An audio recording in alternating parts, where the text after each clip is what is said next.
የመስፍን አበበ መለያም እዚህ ጋ ነው። ኢትዮጵያዊ ከለርን ከዘመናት ጋር አጣምሮ በማቅረብ ለዓይንም ለጆሮም የተለየ የራሱን ከለር ይዞ በመቅረቡ ነው ልዩ መለያው። አንደኛው ነገር ባለ አንድ የሙዚቃ ባንድን ወደ መድረክ መልሶ በቀጣይነት ለረጅም ዘመናት መጫወትና ባህላዊን ክራር ወደ ማሲንቆ በዘመናዊ ጊታር ለውጦ በመጫወት እንዲሁም የሙዚቃ ባለሙያው ሰርጸ ፍረ ስብሐት እንዳለው የነበሩ ዜማና ግጥሞችን ቀንጭቦ በመውሰድ ወደ ዘመናዊ በመቀየር በራሱ ሌዛ በራሱ ቀለም በማዋዛትና የራሱን ዜማና ግጥም በመቀየር በማዜም ልዩ የሙዚቃ ቃናና ቀለም ፈጥሮ ያዘመ ድንቅ ተወዳጅና የማይረሳ ዘፋኝ ነው።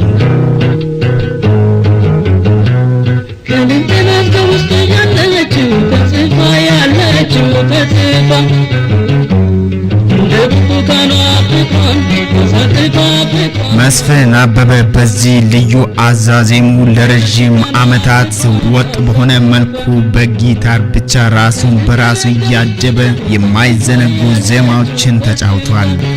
መስፍን አበበን በከፍተኛ ሁኔታ ካሳወቁትና ከሚታወስባቸው ሙዚቃዎች መካከል ነይና አጫውችኝ፣ አንዳለኝ የሚላት፣ አይሽ አይሽና ወዘተ ተጠቃሾች ሲሆኑ እነዚህ ዜማዎቹ ሲታወሱ ታዲያ አብሮ የሚታወሱ ቦክስ ጊታሩ ነው።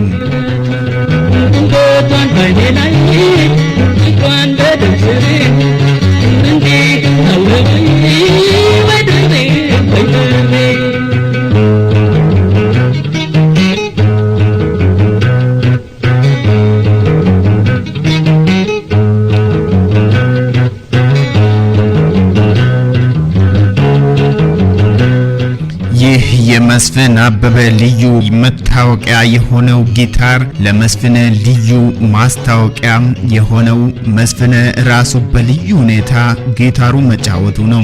ይህ ማለት ብዙ ጊዜ ጊታር የሚያገለግለው ዘፋኙ ሲዘፍን ለማጀብና ለማጀቢያነት ብቻ ነው።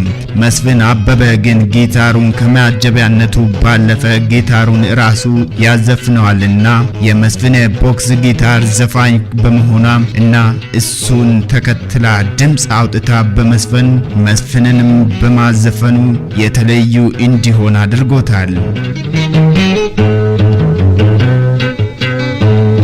መስፍን ዜማውና ድምጹ ቀለም ልዩነት ባሻገር በጊታር እየተጫወቱም የተለየ በመሆን አይረሳ ሆኖ አልፏል።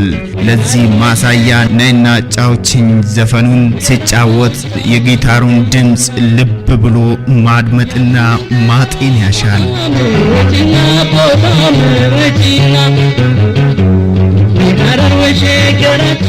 ከዚህ ሙዚቃ ወይም የመስፍን ድምጽ ዜማ ጀርባ ጊታር አንድ ሙዚቃውን ሲያጅብ አንድ ደግሞ ራሱን አብሮ ሲያዜም ይደመጣል።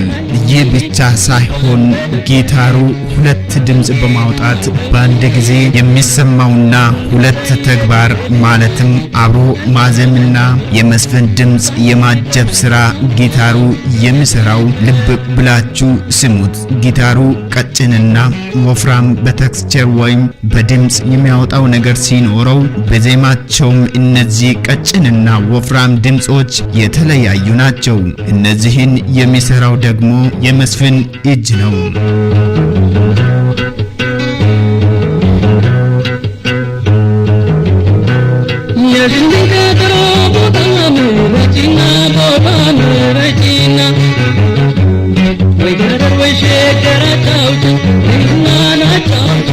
አንድ አንደበቱ የዜማውን ቅኝት እየጠበቀ ለዚያም ጣፋጮቹን የጊታር ቅኝቶቹን በመጠበቅ ይጫወታል።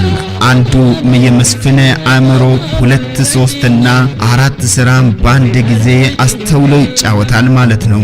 የሙዚቃ የሪትም ጉዳይ ብቻ አይደለምና ብዙ ሳይንሳዊ ጥበቦች አሉት። መስፍንም ጊታሩን ይዞ ሲጫወት የብዙ ሰው ስራን ብቻውን የሙዚቃ ባንድ ሆኖ ነው ሲያዝናናን የኖረው።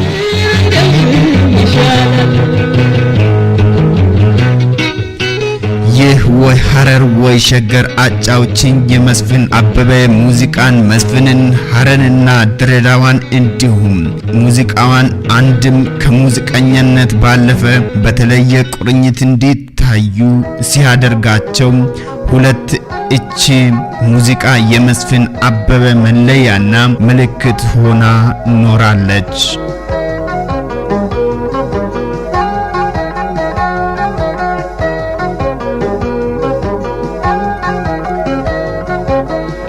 መስፍን አበበ ሲባል ያዥልኝ ቀጠሮ ሙዚቃው ነው የሚታወሰው። ነይና አጫውችን ሲታወስ አብሮ መስፍን ከነ ጊታሩ ነው የሚታወሱትና ከዚህም ባሻገር የተለያዩ የአዛዜም ቀለሙ ከሌሎች ሙዚቀኞች በተለየ መስፍን እንዲታወስ ያደርገዋል። አንዳለኝ የምላት የመጀመሪያዬ ዛሬ ሐረርና በድሬዳዋ ዙሪያ የሚዘፈኑ ዘፈኖች ብዙ እንጂ በፊት ሐረር ወይም ድሬዳዋ ሲነሱ ቀድሞ የሚታወሱ ይህ የመስፍን አበበ ሙዚቃ ነው። በሬዲዮም ሆነ በቴሌቪዥን ስለ ሐረርና ድሬዳዋ የሆነ የሚወራ ነገር ካለ የመስፍን አበበ ይህ ሙዚቃ የማይቀየር ማጅበህ ነበር።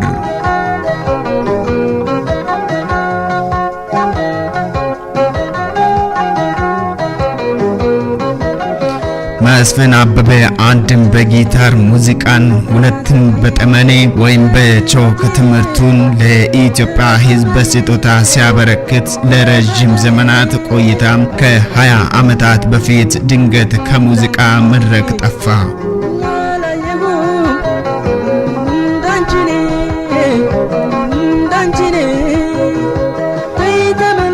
በዚህ ጊዜ ግን ማንም የት ገባ ምን ሆነስ ብሎ የጠየቀ ባይኖርም ተወዳጅ ሙዚቃዎቹ ግን ያዥልኝ ቀጠሮ፣ አይሻይሽና መልካም ልደትን መሰሎቹ ከሰው ልብ ላይ እንደተቀመጡ ኖረው። የመስፍን ከሙዚቃ በድንገት መጥፋትና መሰወር ምክንያት ግን ከባድ ሐዘን ነበር። መስፍን እንደ ጓደኛም እንደ ምስጥረኛም የሚያያቸው የወላጅ እናቱ ሞት ቅስሙን ሞራሉንና ብርታቱን ሰብሮት በሐዘን አኮራመተውና ሙዚቃውን ብቻ ሳይሆን ሁሉ ነገሩን እርግጥ አድርጎ በመተው የሐዘን ማቅ ለብሶና አመድ ነስንሶ የቤቱን በር ዘግቶ በመቀመጥ ለተከታታይ 16 ዓመታት ቱታ ለብሶ ከቤት ሳይወጣ ጨለማ ውስጥ እያለቀሰ ተኮራምቶ ተቀመጠ።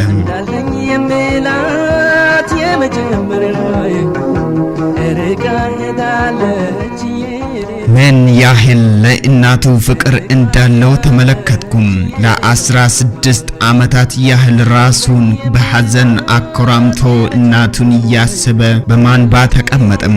አባቱ አቶ አበበ ወልደ ማርያም በሕይወት እስከ ቅርብ ጊዜ ቢኖሩም መስፍን ግን እናቱን ወይዘሮ ውድነሽ ተሾመን እጅግ አድርጎ ይወድና ከእናትም በላይ ነበርና የሚያያቸው። ራሳቸው ህልፈት በጥልቅ ሐዘን ውስጥ ገባም። ለእናቱ ያወጣውንም ሙዚቃ በር ዘግቶ እያነባ በጊታሩ ታግዞ ይዘፍን ነበር።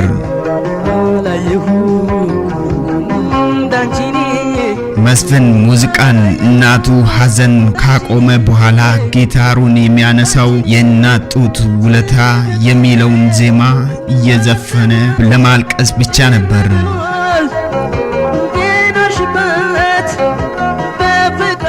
በልጅነት ዘመኔ የእናት ጡት ውለታ የእግር ውስጥ እሳት ነች የተለየው አትሌታ የብረት ምሰሶ ባረገው እድሜሽን ባኖረሽ ማማ የህይወቴ ኩራዝ አንቺ ስትጠፊ ነው የዋጠኝ ጨለማ ከበር አልጣሽ ልበለሽ ማማ የህይወቴ ማማ የመንፈስ ግርማ አለውት ዋብዬ እኔ አለኝታ ተስፋ ውድነሽ እምዬ የሚለውን ሙዚቃውን ስለ እናቱ የዘፈነ በእንባ ይታጠባል።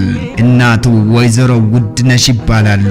በዚህ ዜማ ውስጥ ሳጣሽ ብዬ አለውት ዋብዬ የኔ አለኝታ ተስፋ ውድነሽ እምዬ በማለት ውድነሽ እምዬ እያለ የእናቱን ስም እየጠራ በማልቀስ በሐዘን ተኮራምቶ ለ16 ዓመታት ኖረም። ልብ በሉና የዜማውን ግጥም መልእክቱን አድምጡ። መስፍን በር ዘግቶ ለ16 ዓመታት በጨለማ ውስጥ እየገባ መቀመጡንና በእናቱ ሞት ምክንያት የህይወት ጨለማ እንደ ዋጠው ገልጿል። ይህን ስንኝ ተመልከቱ።